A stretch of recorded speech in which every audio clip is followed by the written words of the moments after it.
செய்யும் வினைதான் என் செய்யும் என்னை நாடி வந்த கோல் என் செய்யும் கொடுங்கூற்று என் செய்யும் கூரேசர் இருதாலும் சிலம்பும் தண்டையும் சதங்கையும் சண்முகன் தோளும் கடம்பும் என் கண்முன் வந்து தோன்றிடினேன். நம்ம இந்த வீடியோவில் பார்க்கக்கூடிய தலைப்பு அப்படிங்கிறது ராகுகேது பேச்சு. எப்போவுமே ஒரு வருடத்தில் ராகுகேது பேச்சு ஆகும்போது மக்கள் வந்து ஒரு எதிர்பார்ப்பு இருக்கும். இந்த கிரக பயிற்சியில் நமக்கு என்ன நன்மைகள் இருக்குது, என்ன தீமைகள் இருக்குது அப்படின்றது பொதுவாக எல்லாருக்குமே ஒரு எதிர்பார்ப்பு அப்படிங்கிறது இருக்க தான் செய்யும். அந்த வகையில் வந்துட்டு இந்த ஆண்டினுடைய ஆங்கில தேதியானது மே மாதம் 18ஆம் தேதி அன்னைக்கு தமிழ் வருஷம், அதாவது புத்தாண்டு, தமிழ் புத்தாண்டு பிறக்க போகுது. தமிழ் புத்தாண்டு விஸ்வாசு வருடம் 13ஆம் தேதி, சித்திரை 13ஆம் தேதி, அதாவது சித்திரை மாதத்துக்கு விஸ்வாச வருடத்தினுடைய முதல் மாதமான சித்திரை மாதத்தினுடைய 13ஆம் தேதி மாலை மணி 5:25க்கு. இது சரியான டைம் பார்த்திங்கன்னா ராகு காலம். இது ஞாயிற்றுக்கிழமை அன்றைக்கி இந்த ராகு பயிற்சியானது நடக்குது. இந்த ஞாயிற்றுக்கிழமை 4 to 6 எப்போவுமே ராகு காலம் அப்படின்ற காலம் வந்து பஞ்சாங்கத்தில் குறிக்கப்பட்டிருக்கு. இந்த ராகு காலத்தில் தான் இந்த ராகு பகவான் பயிற்சி ஆகிறார். ராகு பகவான் எங்கேருந்து பயிற்சி ஆகிறாங்க அப்படின்னு பார்த்தீங்கன்னா மீனத்துலேருந்து கும்பத்துக்கு பயிற்சி ஆகிறாங்க, ஆன்டி கிளாக் வைஸ், அதை எதிர் சுற்று வழியாக. அதே சமயத்தில் கண்ணியில் இருக்கக்கூடிய கேது பகவான் சிம்மத்துக்கு பயிற்சி ஆகிறாங்க.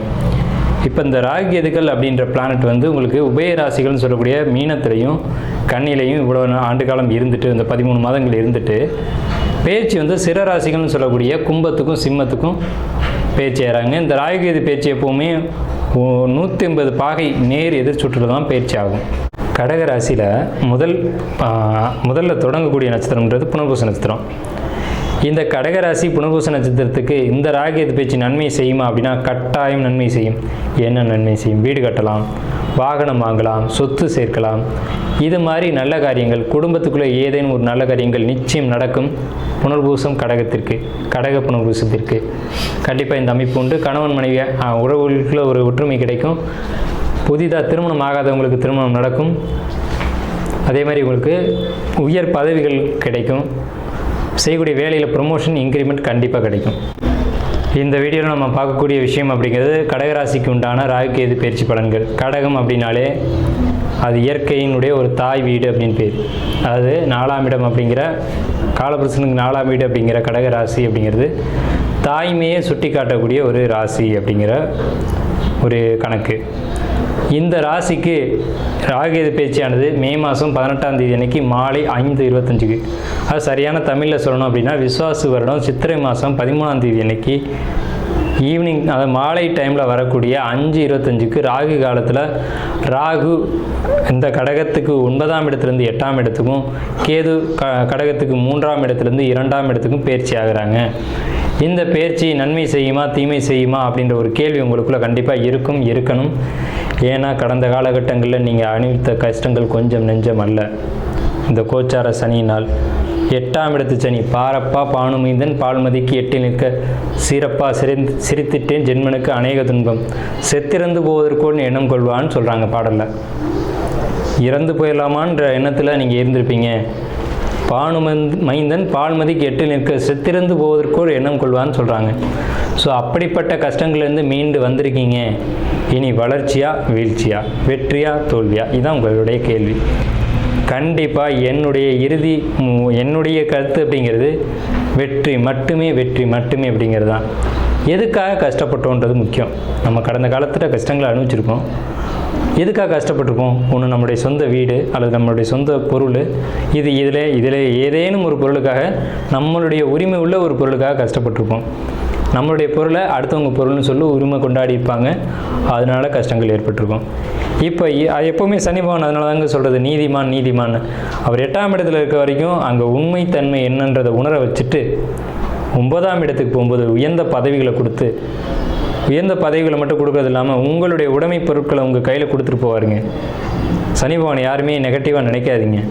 அவர் இயற்கையின் தலைவன், அவர் நீதியின் தலைவன் அப்படின்னு தான் சொல்லணும். நான் அப்படி தான் சொல்லுவேன்.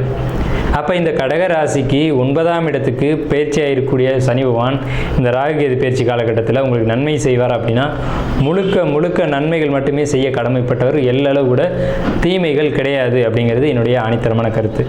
அதுக்காக எல்லாமே நன்மை நடந்துடும் அப்படின்னு நம்ம சொல்ல முடியாது. சின்ன கஷ்டங்கள் எல்லாருக்கும் இயல்பாக வரக்கூடிய விஷயங்கள் வரும். அது எந்தெந்த இடத்துலன்றது நம்ம பார்ப்போம் அடுத்தடுத்து. உங்கள் ராசிக்கு 12ஆம் இடத்து குரு 9 கூடவே 12. அப்போ தந்தை வழியில் ஏதேனும் இடர்பாடுகள், தந்தை வழி சொத்து கிடைக்கிறதுல ஏதாவது தடைகள், தாமதங்கள் அப்படிங்கிறது மட்டும் இருக்கும். டாக்குமெண்ட் பிரச்சனையை சந்திக்கக்கூடிய காலகட்டம் இது. டாக்குமெண்ட்னால தான் கடந்த காலகட்டத்தில் சங்கடங்கள், ஆனால் அது முடிவுக்கு வர வேண்டிய காலகட்டம் 9 சனி வரும்போது வரும். 8ஆம் இடத்து ராகு, கவனம் தேவை. ஏன்னு கேட்டிங்கன்னா, ராகு அப்படிங்கிறது மறைமுக கிரகம், தேவையற்ற கிரகம் அப்படின்னு பேர். தேவையில்லாத விஷயங்கள், தேவையற்ற விஷயங்களில் கவனம் செலுத்தக்கூடிய கிரகம் ராகு. போக கிரகம் அப்படின்னு பேர். போகங்களின் மீது தேவையில்லாத நாட்டங்கள் கொடுப்பார். இப்போ மொபைல் அடிக்ஷன் கூட ஒரு போகம் தான். ஒரு மொபைல் நோண்டுறோம், ஃபேஸ்புக் பார்க்குறோம், ஒரு 5 நிமிஷம் பார்த்தோம் அப்படின்னா நம்மளை மறந்து போயிடுறோம்ல உள்ள. அந்த மாதிரியான மொபைல் அடிக்ஷன் உங்களுக்கு வேணாம் அப்படிங்கிறது தான் அடியனுடைய தாழ்மையான கருத்து. ஸோ அந்த மாதிரி தான் கொடுத்துருவார் அப்படிங்கிறத நான் சொல்கிறேன். அதே இதை எப்படி பாசிட்டிவாக மாற்றலாம் அப்படின்ற ஒரு கான்செப்ட் இருக்குது. உங்களுக்கு 2ஆம் இடத்துக்கு ஏதுங்க, 2ஆம் இடம்ன்றது வாக்குஸ்தானம் அப்படின்னு பேர், பொருளாதார விஷயம் பேர். அப்போ பொருளாதாரத்தில் சின்ன சின்ன தடைகள், தாமதங்கள், இடையூறுகள் இதெல்லாம் கொடுப்பாங்க.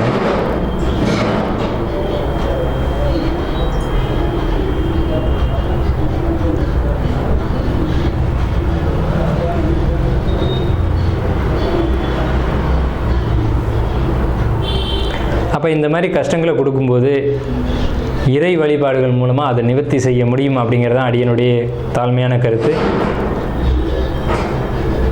இந்த காலகட்டங்களில் இறைவனுடைய சப்போர்ட் உங்களுக்கு கிடைக்குமா அப்படின்னு கேட்டிங்க அப்படின்னா, நிச்சயமாக கடவுளுடைய அனுகிரகம் உங்களுக்கு கிடைக்கும். ஏன்னா உங்களுக்கு 5ஆம் இடத்தை, உங்கள் ராசிக்கு 4ஆம் இடத்தை தன்னுடைய 5ஆம் பார்வையை குரு பார்க்குறாங்க. உங்களுடைய 6ஆம் இடத்தையும் உங்களுடைய 8ஆம் இடத்தையும் ஒரு சேர குரு பார்ப்பது அப்படிங்கிறது 2ஆம் இடம், 4ஆம் இடம், 6ஆம் இடம், 8ஆம் இடம், 2, 4, 8ஆம் இடங்களை பார்க்குறது அப்படிங்கிறது இந்த காலகட்டத்தில் உங்களுக்கு இறைவனுடைய ஒரு துணை அப்படிங்கிறது கண்டிப்பாக கிடைக்கும். இந்த காலகட்டங்களில் நீங்கள் என்ன செய்யணும் அப்படின்னா, கண்டிப்பாக ஆலய வழிபாடுகள் அதிகமாக எடுத்துக்கணும். குறிப்பாக கணபதி, மனித முகமல்லாத தெய்வங்களுடைய வழிபாடு அப்படிங்கிறது உங்களுக்கு பெரிய சப்போர்ட்டை ஏற்படுத்தும். இருந்தாலும் சின்ன சின்ன மனக்குழப்பங்கள் இருக்க தான் செய்யும். ஏன்னா கடந்த காலகட்டங்களில் நீங்கள் சந்தித்து வந்த சம்பவங்கள் அப்படி. ஸோ காதல் விஷயங்கள் கசப்பை ஏற்படுத்தியிருக்கும். திருமணம் அப்படின்றது உங்களுக்கு ஒரு இனிமையான ஒரு அமைப்பை இப்போ கொடுக்கும். கணவன் மனைவிக்குள்ள ஒரு அன்பு, பாசம், பரிவு அப்படிங்கிறதுலாம் நிறையவே ஏற்படும். விட்டு கொடுத்து போகக்கூடிய ஒரு அமைப்பு அப்படிங்கிறது ஏற்படும். விட்டு கொடுத்து போகிறது அப்படின்றது சரியான ஒரு விஷயந்தான். ஒரு குடும்பத்தில் ஆண் உயர்ந்தா பெண் உயர்ந்தா அப்படின்றதுலாம் கிடையாது. 2 பேருமே ஒரே ஸ்தானத்தில் இருக்கக்கூடியவங்க தான். அந்த நிலையை நீங்கள் புரிஞ்சுக்கணும். ஸோ அந்த புரிதல் இந்த நேரங்களில் தான் உங்களுக்கு கிடைக்கும். கணவனோ மனைவியோ அடுத்தவங்களை, கணவனையோ மனைவியோ புரிஞ்சக்கூடிய காலகட்டம் அப்படிங்கிறது, இவங்க இப்படி தான், நம்ம இப்படி தான் நடந்துக்கணும் அப்படின்ற ஒரு தன்மைக்குள்ளே இந்த காலகட்டத்தில் கொண்டு வந்துடுவாங்க. திருமண உறவு அப்படின்ற ஒரு அமைப்பு ரொம்ப சூப்பராக இருக்கும் அப்படின்றத நம்ம சொல்லிடுறோம். 8ஆம் இடத்து ராகு பொறுத்த வரைக்கும் தேவையற்ற விஷயங்கள், தேவையற்ற பேச்சுவார்த்தைகள் இதிலலாம் கவனமாக இருக்கணும் அப்படிங்கிறத சொல்லிட்டோம். அதே மாதிரி யார்கிட்டையும் எந்த ஒரு கருத்து பரிமாற்றமும் வேணாம்.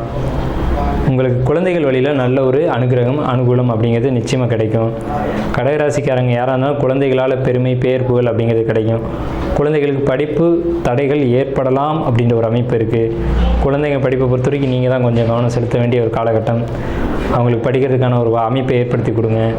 வீடு கட்டக்கூடிய ஒரு யோகம் உங்களுக்கு இப்போ வருது. வீட்டை இடித்து கட்டக்கூடிய யோகம், அல்லது புதிய இடம் வாங்கி கட்டக்கூடிய யோகம். பழைய வீடு வச்சுருந்தீங்க அப்படின்னா பழைய வீட்டை இடித்து கட்டக்கூடிய யோகமான ஒரு அமைப்பு அப்படிங்கிறது இந்த காலகட்டத்தில் நிச்சயம் உங்களுக்கு ஏற்படும். ஸோ வீடு கட்டக்கூடிய அமைப்பு, இடம் வாங்கி போட்டுருப்பீங்க ரொம்ப நாளைக்கு முன்னாடி, அது இப்போ அந்த இடத்துல போய் வீடு ஆரம்பிக்கலாமான்னு ஒரு யோசனை கொடுக்கும். அது செய்யுங்க, கண்டிப்பாக நல்லாயிருக்கும். அதை கண்டிப்பாக செய்யுங்க அப்படின்னு தான் அடியனுடைய தாழ்மையான கருத்து. வீடு கட்ட போகிறீங்க, வீடு கட்டணும், வீடு கட்டுங்க அப்படிங்கிறதான் நான் ஆழமாக அழுத்தி சொல்கிறேன் நான் உங்களுக்கு. ஏன்னா உங்களுடைய 4ஆம் இடத்தை குருவான் 5ஆம் பார்வை பார்க்குறாரு. அது மிகப்பெரிய அதிர்ஷ்டம். வீடு கட்டிடுங்க, வீடு கட்டி கிரகப்பிரவேசம் பண்ணிடுங்க. இல்லை குழந்தைங்களுக்கு திருமணம் பண்ணணும், வயசு ஆகிடுச்சு சார், 25 வயசு 27 வயசு ஆகிடுச்சு அப்படின்னா கண்டிப்பாக திருமணத்துக்கு பொண்ணு பாருங்கள், வீட்டை கட்டிட்டு பாருங்கள். வீடு கட்டக்கூடிய அமைப்பும் திருமணம் செய்யக்கூடிய அமைப்பும் ஒரு சேர ஒரு காலகட்டத்தில் ஒரே மாதிரி உங்களுக்கு அமைஞ்சு வருது. மொத்தத்தில் நான் சிம்பிளாக ஒரு விஷயம் சொல்கிறேன். உங்கள் குடும்பத்துக்குள்ளே ஒரு சுப நிகழ்ச்சி நிச்சயமாக நடந்தேறும். சுப நிகழ்ச்சிகள் எதெல்லாம் இருக்கலாம்னா, ஒன்று குழந்தைங்க பெரியவங்களாகிறதா இருக்கலாம், அல்லது வீடு கட்டக்கூடியதாக இருக்கலாம், அல்லது திருமண நிகழ்ச்சியாக இருக்கலாம், கிரகப்பிரவேசமாக இருக்கலாம், வீட்டை இடித்து ஆல்ட்ரு பண்ணுறதா இருக்கலாம், அல்லது புதிய மங்களமான காரியங்கள் எது ஒன்றும் அதுக்குள்ளே தான் அடங்கும். மொத்தமாக நான் சொல்கிறேன், உங்கள் குடும்பத்தில் ஒரு சுப நிகழ்ச்சி அப்படிங்கிறது உறுதியாக 100க்கு 100% நடந்தே தீரும். அதை யாராலையும் மாற்ற முடியாது. அதுக்கான சுப விரயத்தின் மூலமாக உங்களுடைய கஷ்டங்கள் அனைத்தும் சுபமாக மாறும் அப்படின்றத சொல்லி நம்ம கடகராசிக்கான பலனை நிறைவு செய்வோம். வாழ்த்துக்கள். மிகவும் அற்புதமான பலன்கள் கடகராசிக்கு.